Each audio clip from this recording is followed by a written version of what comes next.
मठ जो गुड़िक भंगा जाइथिला परिक्रमा प्रकल्प तार आउ थे पुनर्वास करने जहाँ जहाँ प्रक्रिया से प्रक्रिया को विभाग तरफ आरंभ करूँ। आम गोटे जगार समस्त मठ मानकर जो विजय स्थली सेठी अवस्थापित हम बोली से भाया एक निष्पत्ति होती से जो जगार आम निष्पत्ति नहींचु से जगह को एवं तार तर्जमा चली बहुत शीघ्र से जगह को संपूर्ण रूपे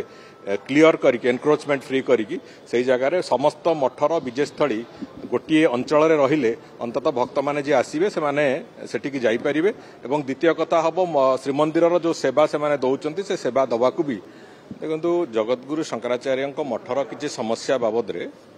से माननीय मुख्यमंत्री को अवगत करते आगुरी एवं से दृष्टि आज मुख्यमंत्री अध्यक्षतार गोटे उच्चस्तरीय कमिटी बसी आज से बाबद तर्जमा करने को मठ तरफ आदित्य बाहिनी अध्यक्ष एवं तांकर टीम से आसते विशेष करी जहाँ जहाँ समस्या किसी मंदिर मठर विभिन्न भू संपत्ति को विभिन्न जगह जबरदखल कराई से भली मठर अनेक गुड़िए समस्या एपटिकी जो पूर्व गुरुजी मानकर जो समाधिपीठ को ताकू भी किसी जगह जबरदखल आगु कराई लंबा समय धरिकी से बाबद सरकार कौन प्रकार दायित्व नहीं नथिले से बाबद माननीय मुख्यमंत्री समस्त कथा को शुणा पर तांकर विभिन्न क्षेत्र में कौन कौन करा निराकरण से बाबद एक विस्तृत योजना प्रस्तुत होती एवं से जहाँ जहाँ तांकर आवश्यकता अच्छी पूज्य गुरुजींकर हिंदू धर्मर हो कि आमर जो पुरी जगन्नाथ धामर हो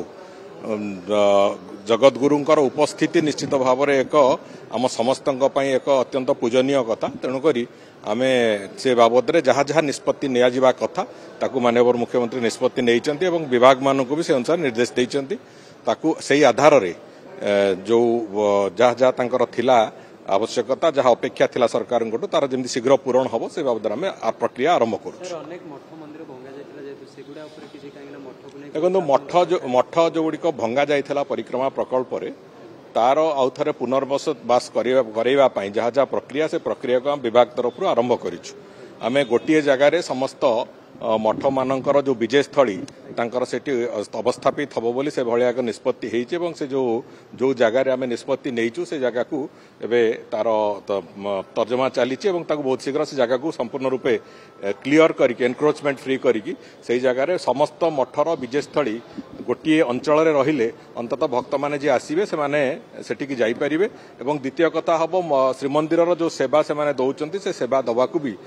से सुविधा हम ये कथा को आखि आगे रखिकी से बाबद निष्पत्ति होती बहुत शीघ्र आम तार जो प्रक्रियाकरण से प्रक्रियाकरण आरंभ करूँ। एंडामेंट कमिशनर एवं समस्ते थी मझे दुई थर तार समीक्षा होती श्रीमंदिर मुख्य प्रशासक कलेक्टर एंडामेंट कमिशनर समस्त उपस्थित से कथा होती बहुत शीघ्र से बाबद भी आम प्रक्रिया आरंभ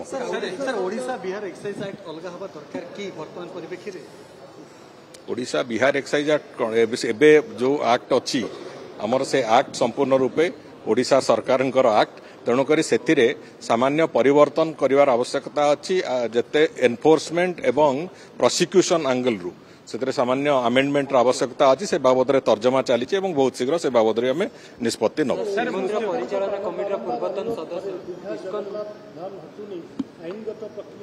से कथा मुझे सकाळे कही सारी ता बाबद जहाँ प्रक्रिया पदक्षेप जहाँ नवा कथा सरकार खूब शीघ्र से नेबे।